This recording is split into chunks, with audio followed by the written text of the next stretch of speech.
ಕೆಲವು ಮನೆಗಳು ಹೇಗಿರುತ್ತವೆ ಅಂದರೆ ಅಲ್ಲಿ ಮಹಾಲಕ್ಷ್ಮಿ ಅಮ್ಮವಾರು ಎಂದು ಕಾಲಿಡುವುದಿಲ್ಲ.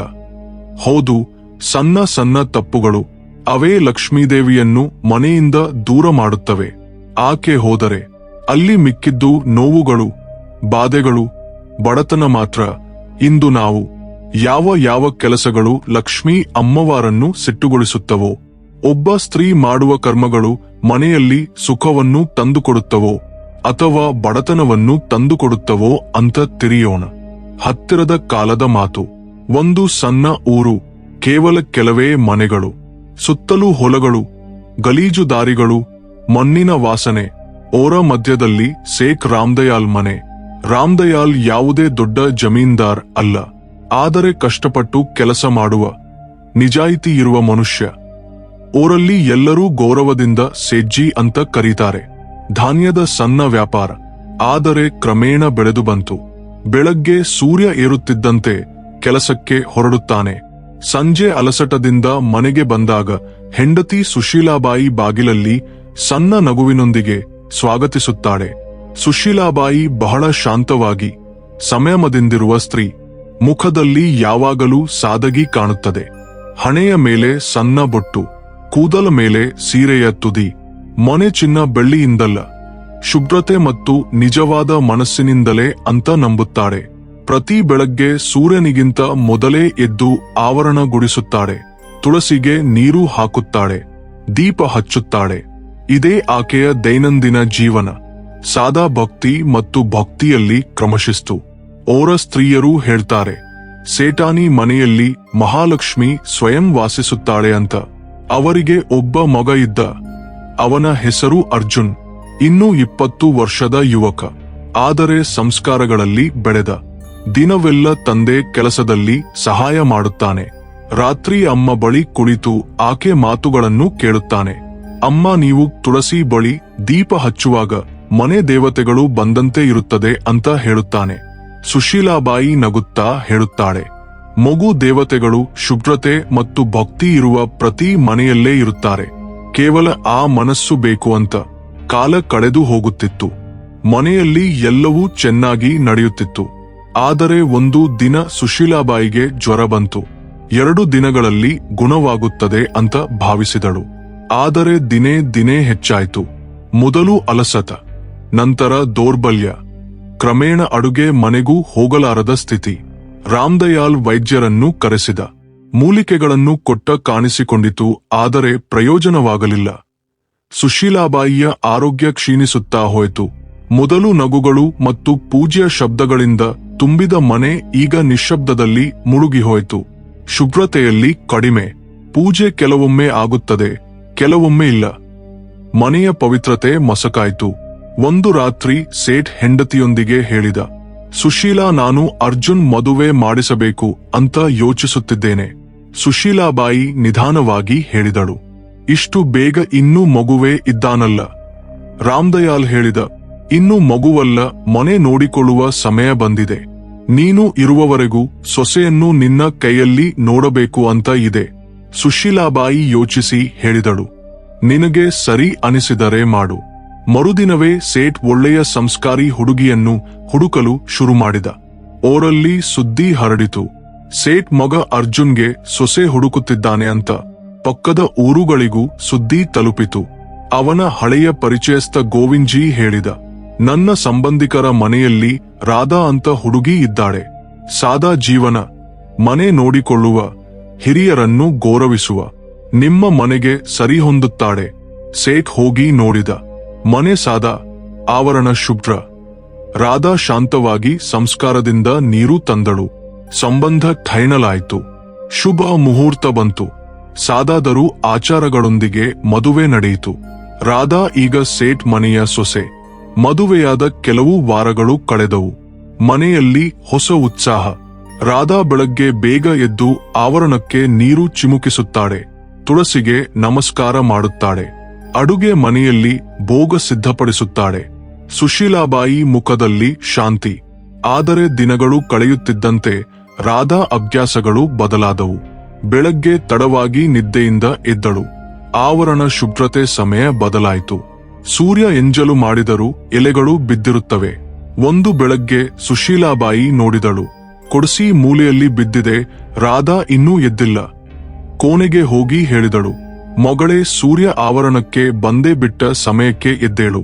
ಮನೆಯ ಉತ್ಸಾಹ ಬೆಳಗ್ಗೆ ಶುಭ್ರತೆಯಿಂದ ಶುರುವಾಗುತ್ತದೆ. ರಾಧಾ ನಿದ್ದೆಯ ಮಂಪರಿನಲ್ಲಿ ಹೇಳಿದಳು, ಅಮ್ಮ, ಇಂದು ಬಹಳ ನಿದ್ದೆ ಬರುತ್ತಿದೆ, ಇನ್ನೂ ಸ್ವಲ್ಪ ಹೊತ್ತು ಬಿಡಿ. ಸುಶೀಲಾಬಾಯಿ ಹೇಳಿದಳು, ತಡವಾಗಿ ಎದ್ದರೆ ಮನಸ್ಸಿನಲ್ಲಿ ಸೋಮಾರಿತನ ಬರುತ್ತದೆ. ಲಕ್ಷ್ಮೀದೇವಿ ಮನೆಯ ದಾರಿ ಮರೆತು ಬಿಡುತ್ತಾಳೆ. ಕೆಲವು ದಿನಗಳ ನಂತರ ರಾಧಾ ಕೊಡಸಿ ಗುಡಿಸುತ್ತಿದ್ದಾಗ ತಪ್ಪಾಗಿ ಕಾಲಿಗೆ ತಗುಲಿತು. ಸುಶೀಲಾಬಾಯಿ ಹೇಳಿದಳು, ರಾಧಾ ಮಗಳೇ, ಕೊಡಸಿಗೆ ಕಾಲು ತಾಕಬೇಡ, ಅದು ಮಹಾಲಕ್ಷ್ಮಿ ಸ್ವರೂಪ. ರಾಧಾ ನಗುತ್ತಾ ಹೇಳಿದಳು, ಅಮ್ಮ, ಇದು ಕೇವಲ ಕೊಡಸಿ, ತಪ್ಪಾಗಿ ತಗುಲಿತು, ಇದರಲ್ಲಿ ಏನೂ ಅಪಶಕುನ. ಸುಶೀಲಾಬಾಯಿ ಹೇಳಿದಳು, ಸಣ್ಣ ವಿಷಯಗಳನ್ನು ಸಣ್ಣದಾಗಿ ತೆಗೆದುಕೊಂಡರೆ ದೊಡ್ಡ ಆಶೀರ್ವಾದಗಳು ದೂರವಾಗುತ್ತವೆ.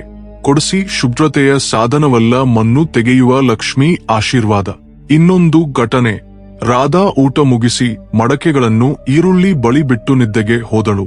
ಬೆಳಗ್ಗೆ ಸುಶೀಲಾಬಾಯಿ ಹೇಳಿದಳು, ಮಗಳೇ, ಅಡುಗೆ ಮನೆ ಅನ್ನಪೂರ್ಣೆಯ ಮನೆ, ಅಲ್ಲಿ ಮಣ್ಣು ಬಿಡಬೇಡ. ರಾತ್ರಿ ಮಣ್ಣು ನಿಂದ ಪ್ರತಿಕೂಲ ಶಕ್ತಿ ಹುಟ್ಟುತ್ತದೆ. ರಾಧಾ ಹೇಳಿದಳು, ಅಮ್ಮ, ನೀವು ಯಾವಾಗಲೂ ಚಿಂತೆಯಲ್ಲೇ ಇರುತ್ತೀರಿ, ನಾನು ಶುಭ್ರ ಮಾಡಿಬಿಡುತ್ತೇನೆ. ಸುಶೀಲಾಬಾಯಿ ಹೇಳಿದಳು, ಸಂಜೆ ಕೆಲಸವನ್ನು ಬೆಳಗ್ಗೆಗೆ ಮುಂದೂಡುವುದು ಆಶೀರ್ವಾದವನ್ನು ಮುಂದೂಡುವಂತೆ. ಸಂಜೆ ಸಮಯ. ರಾಧಾ ಕೊಡಸಿ ಎತ್ತಿ ಆವರಣ ಗುಡಿಸಲು ಶುರು ಮಾಡಿದಳು. ಸುಶೀಲಾಬಾಯಿ ಹೇಳಿದಳು, ರಾಧಾ, ಸಂಜೆ ಕೊಡಸಿ ಬಳಸಬೇಡ ಮಗಳೇ, ಈ ಸಮಯದಲ್ಲಿ ಮಹಾಲಕ್ಷ್ಮಿ ಮನೆಗೆ ಬರುತ್ತಾಳೆ. ರಾಧಾ ಹೇಳಿದಳು, ಹಗಲು ಸಮಯ ಸಿಗದಿದ್ದರೆ ಸಂಜೆ ಶುಭ್ರ ಮಾಡಬೇಕಲ್ಲ, ಇದರಲ್ಲಿ ಏನೂ ವ್ಯತ್ಯಾಸ. ಸುಶೀಲಾಬಾಯಿ ಹೇಳಿದಳು, ಸಂಜೆ ಕೊಡಸಿ ತೆಗೆದರೆ ಲಕ್ಷ್ಮೀ ಆಶೀರ್ವಾದ ಹೊರಗೆ ಹೋಗುತ್ತದೆ. ಆಶೀರ್ವಾದ ಅಭ್ಯಾಸಗಳೊಂದಿಗೆ ಬರುತ್ತದೆ. ಕ್ರಮೇಣ ಮನೆಯ ವಾತಾವರಣ ಬದಲಾಯಿತು. ಬೆಳಗ್ಗೆ ಪೂಜೆ ಗಂಟೆಗಳು, ತುಳಸಿ ಸುಗಂಧ ಈಗ ನಿಶ್ಶಬ್ದ. ತುಳಸಿ ಬಳಿ ಮಣ್ಣು ಒಣಗಿ ಹೋಗಿದೆ. ದೀಪ ಆರಿ ಹೋಗಿದೆ. ಸೇಠ್ ಚಿಂತೆಯಲ್ಲಿರುತ್ತಾನೆ. ಮನೆಯಲ್ಲಿ ಅದೃಶ್ಯ ಭಾರ ಹರಡಿದಂತೆ. ವ್ಯಾಪಾರದಲ್ಲಿ ಬದಲಾವಣೆ. ಮೊದಲು ಲಾಭಗಳು, ಈಗ ನಷ್ಟಗಳು.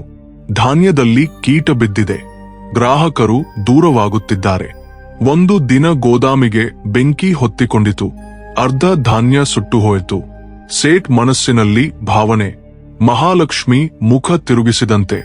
ಮನೆಗೆ ಬಂದು ಕೋಪದಿಂದ ಹೇಳಿದ, ಇನ್ನೂ ಸಹಿಸಲಾರೆ, ಇದೆಲ್ಲ ರಾಧಾ ನಿರ್ಲಕ್ಷ್ಯದಿಂದ. ರಾಧಾ ಅಳುತ್ತಾ ಹೇಳಿದಳು, ನನ್ನಿಂದ ಏನೂ ತಪ್ಪಾಯ್ತು, ನಾನು ಪ್ರತಿ ದಿನ ಕೆಲಸ ಮಾಡುತ್ತಿದ್ದೇನಲ್ಲ. ಸೇಠ್ ಹೇಳಿದ, ನೀನು ಮನೆಯ ರೂಪ ಬದಲಾಯಿಸಿಬಿಟ್ಟೆ, ಶುಭ್ರತೆ ಇಲ್ಲ, ಭಕ್ತಿ ಇಲ್ಲ.